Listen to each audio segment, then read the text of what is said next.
Welcome to multiplying and dividing rational numbers. Now, students normally find this slightly, easier than adding and subtracting, as it does not require a common denominator.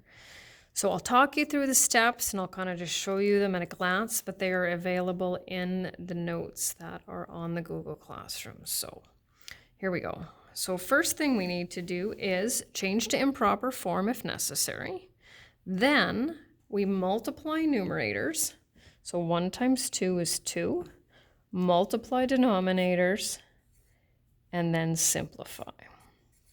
So we want to make sure that once all the operations are mixed up and we're dealing with order of operations, that we kind of know when to use a common denominator and when we don't need one. So changing to improper form, 2 times 2 is 4, plus 1 is 5, times negative 3 over 8. 5 times negative 3. Already simplified. Now, one of the options you can do here, right, we know it's a rational number because we know we can write it as a fraction. So sometimes students prefer to do that just to make them line up a little bit better. Remember, it's negative 2 over 1, not negative 2 over 2. So you have to be careful with that. Negative 2 times 5 is negative 10. And 1 times negative 6, I guess it doesn't matter, is that. Now, that's not simplified for two reasons. First of all, we have two negative signs, right? One in the numerator and one in the denominator. Negative divided by a negative is a positive, right? And what divides evenly into 10 and 6? 2 over 2. So that simplifies to 5/3. So I'm going to show you a little trick here, but you don't need to use it. You can still follow the same steps, but you can see how we've got some larger numbers here.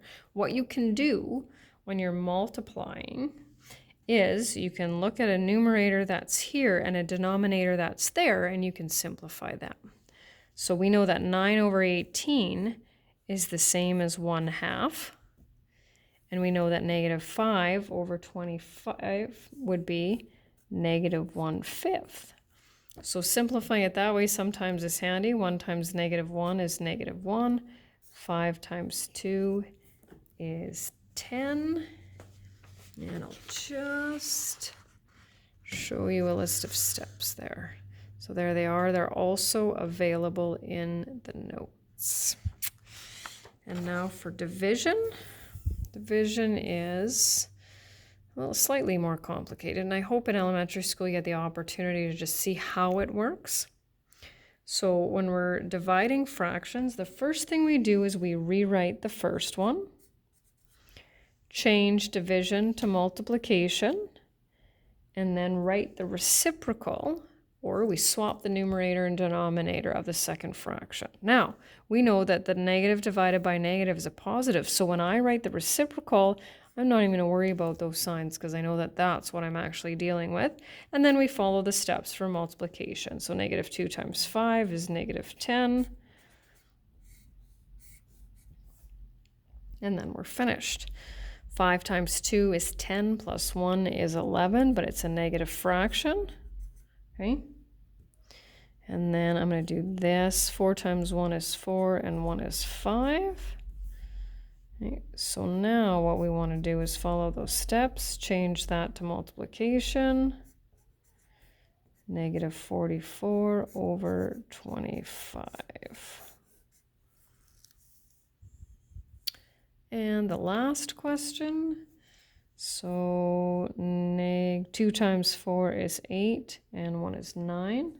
So negative 9 over 2 divided by, most students like to do that. So negative 9 over 2 times, right, the reciprocal. Negative 9 times 1 is negative 9. Look at that, no simplifying for us at all.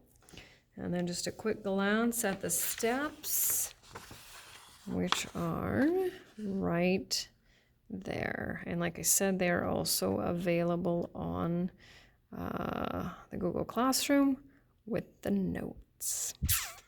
And that's it.